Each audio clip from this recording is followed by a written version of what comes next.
ගොතපු වියත්තු ගැන බලන්න.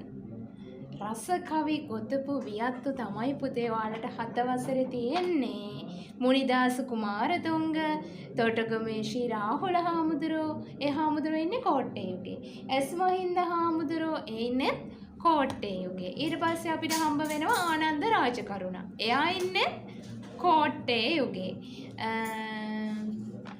ඊට පස්සේ නූතන යුගයට තමයි ඈත් වෙන්නේ.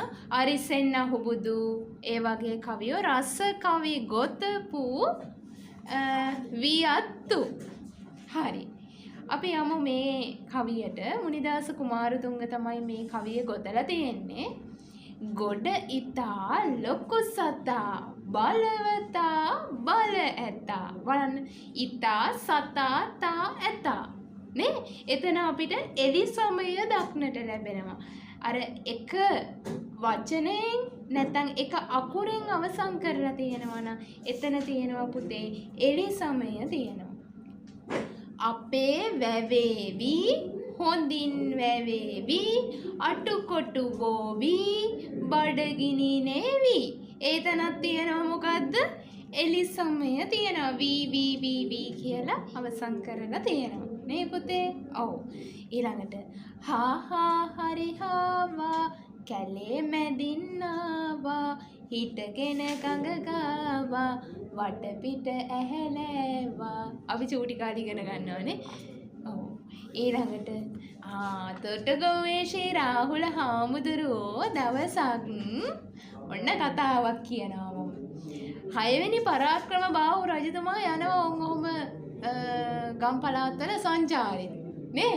එතකොට මේ 6 වෙනි පරාක්‍රම බාහු දකින්නවා චූටි ළමෙක් මේ දූවිලි සෙල්ලම් කර ඉන්නවා.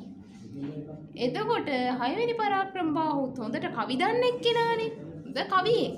6 වෙනි පරාක්‍රම බාහු කවියෙන් ප්‍රශ්නයක් අහනවා. ඒකට මේ චූටි අර දූවිලි සෙල්ලම් කර ඉන්න චූටි ළමයා උත්තර දෙනවා කවියෙන්. බලද්දි මේ චූටි කවියා කවුද? පසු කාලීනව තොටගොවේ ශ්‍රී රාහුල හාමුදුරුවෝ. හරි.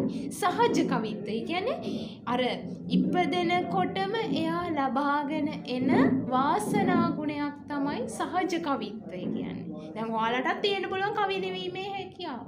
සහජ හැකියාව. ඒක ඔයාලා ඇඟ ඇතුලෙන් ගන්න ඕනේ නේද? එතකොට තමයි Tamante හැකියාව දියුණු කියලා තේරෙන්නේ.